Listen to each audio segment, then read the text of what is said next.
Yes, students, good morning. Now we are going to study present perfect continuous tense. Present perfect continuous tense.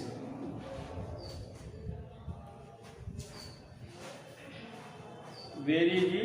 इसको हम जो है 5 minute के अंदर समझेंगे। आज बहुत फास्ट समझेंगे कि प्रेजेंट कंटिन्यूअस टेंस को कैसे पहचानते हैं और इसका कैसे अनुवाद करते हैं। 5 मिनट में ही आज इसको हम समझते हैं। प्रेजेंट मतलब होता है वर्तमान, और परफेक्ट पूर्ण, कंटिन्यूअस मतलब कोई क्रिया जारी रहना। बिल्कुल इसके नाम से ही स्पष्ट है, प्रेजेंट परफेक्ट कंटिन्यूअस टेंस, वर्तमान समय में कोई क्रिया पूर्ण रूप से जारी रहे तो उसको हम प्रेजेंट परफेक्ट कंटिन्यूअस के अंतर्गत रखते हैं। पूर्ण रूप से जारी रहे मतलब उसकी कंटिन्यूटी में कोई कमी न रहे, इसके लिए उसमें समय दिया रहेगा। तो इसकी पहचान हम दूसरे शब्दों में कह दें, समय के साथ रहा है, रही है, रहे हैं आदि आएगा। इस पहचान को आप पहले भी कई बार याद कर चुके हैं। तो अब जब हम कोई टेंस पहचान लेते हैं तभी उसके अनुवाद का नियम लगाते हैं। तो जैसे मान लीजिए, राम सुबह से स्कूल जा रहा है। देखिए इसमें समय दिया गया है, कब से? सुबह से, और जा रहा है मतलब कंटिन्यूटी शो हो रही है। तो ये वाक्य प्रेजेंट परफेक्ट कंटिन्यूअस टेंस का है। अब इसका अनुवाद कैसे करेंगे? सबसे पहले subject Ram, helping verb has been, जाना की अंग्रेजी गोइंग, टू स्कूल, और सुबह से सिंस मॉर्निंग। अब देखिए इसमें समझने वाली बात, हेल्पिंग वर्ब हैज बीन आया, तो दो हेल्पिंग वर्ब, दो शब्द है इसमें, हैज है और हैव से आप पहले ही परिचित हो चुके हैं। हैज सिंगुलर नंबर सब्जेक्ट के लिए और हैज प्लूरल नंबर सब्जेक्ट के लिए लगाते थे प्रेजेंट परफेक्ट टेंस में। तो बिल्कुल वही नियम इसमें भी, has been singular number subject के लिए और has been plural number subject के लिए, कोई नई बात नहीं। इसके अलावा मैंने आपको पहले ही कहा है कि जितने भी कंटिन्यूअस है सब में वर्ब का आईएनजी फॉर्म लगता है, तो ये भी एक कंटिन्यूअस है, बशर्ते किस प्रकार का है और अच्छा उससे है, परफेक्ट कंटिन्यूअस है। इसके पहले आप केवल कंटिन्यूअस पढ़े थे और ये क्या है? परफेक्ट कंटिन्यूअस है। तो इसमें क्रिया का आईएनजी फॉर्म, इसमें भी जितने भी कंटिन्यूअस है क्रिया का आईएनजी फॉर्म उसमें अप्लाई किया जाता है। नेक्स्ट इसमें आ गया सिंस मॉर्निंग। ये जो प्रीपोजिशन है इसको आप समझ लीजिए, इसमें दो प्रीपोजिशन, सिंस इसको जो है पॉइंट ऑफ टाइम के लिए, पॉइंट ऑफ टाइम मतलब ऐसा टाइम जो एक बिंदु से शुरू हो। जैसे अगर हम बोले 7 o'clock, 7 o'clock एक पॉइंट पर 7 o'clock बन जाएगा, 7 बजे जाएंगे एक निश्चित समय पर। मॉर्निंग एक निश्चित समय पर मॉर्निंग हो जाएगी, तो ये 7 को पॉइंट ऑफ टाइम है। जैसे कहें 1990, तो 1990 एक निश्चित बिंदु पर यह समय 1990 शुरू हो जाएगा। तो ये पॉइंट ऑफ टाइम के लिए हम प्रीपोजिशन सिंस लगाएंगे। अब दूसरा प्रीपोजिशन फॉर है, फॉर को हम पीरियड ऑफ टाइम के लिए लगाएंगे। पीरियड ऑफ टाइम क्या है? समयांतराल किसको कहते हैं? जैसे हम कहें 2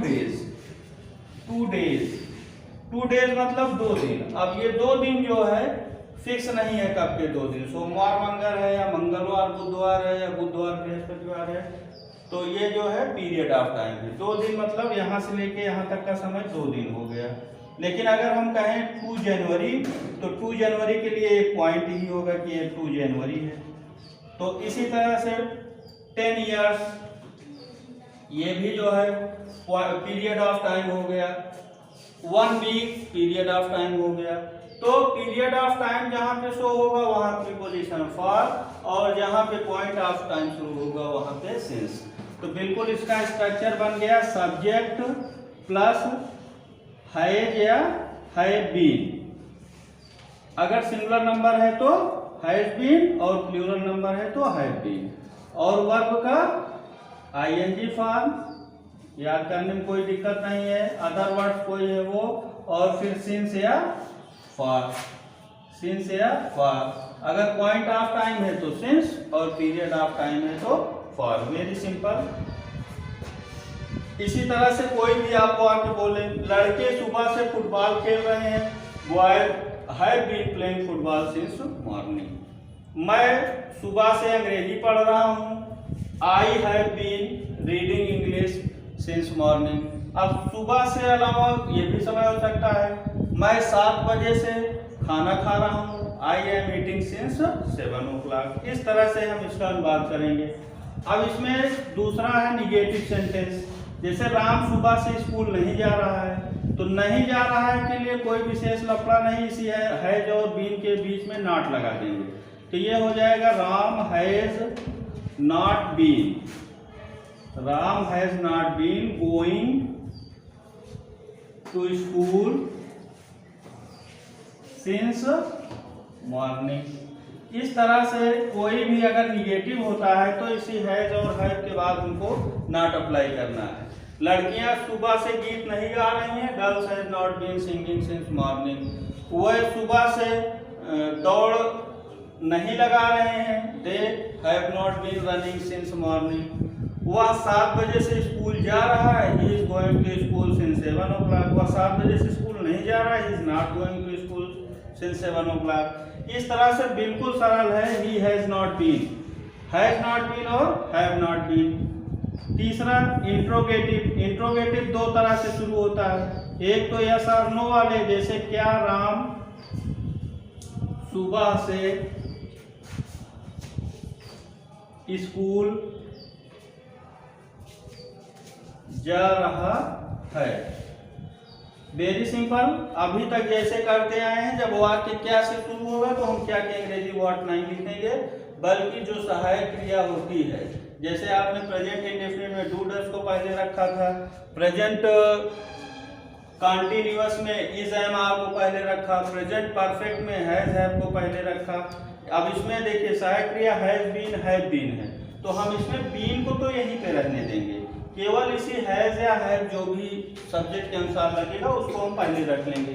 तो राम के अनुसार हैज रखेगा तो सबसे पहले हैज, तो ये हो गया has Ram been going to school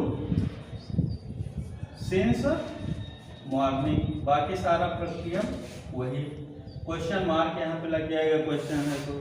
अब चौथा ऐसा प्रश्नवाचक शब्द जिसमें प्रश्नवाचक शब्द क्या, कहाँ, क्यों, कब, कैसे, ये सब वाक्य के बीच में आते हैं। जब वाक्य के बीच में आएंगे, जैसे इसमें राम सुबह से स्कूल क्यों जा रहा है, राम सुबह से स्कूल क्यों जा रहा है। Very simple. क्यों की अंग्रेजी सबसे पहले व्हाई। बाकी सारा सिस्टम यही, has Ram been going to school, why has Ram been going to school since morning. Very simple. अब अगर ये निगेटिव हो जाए, इंट्रोगेशन में भी निगेशन आ सकता है, नकारात्मकता हो सकती है। राम सुबह से स्कूल क्यों नहीं जा रहा है, तो why has Ram not been. Not यहाँ बीन के पहले लगेगा, इधर नहीं कि हैज नॉट राम बीन। इस बात को ध्यान दीजिएगा, इधर से हमने इसीलिए बोला था केवल हैज को उठाएंगे, बाकी नॉट बीन उधर ही रहेगा। तो very simple, why has Ram not been going to school since morning. लड़के 7 बजे से फुटबॉल क्यों खेल रहे हैं, तो सबसे पहले क्यों की अंग्रेजी why have boys been playing football since morning since 7 o'clock। जो भी रहे टाइम उसको जोड़ देंगे।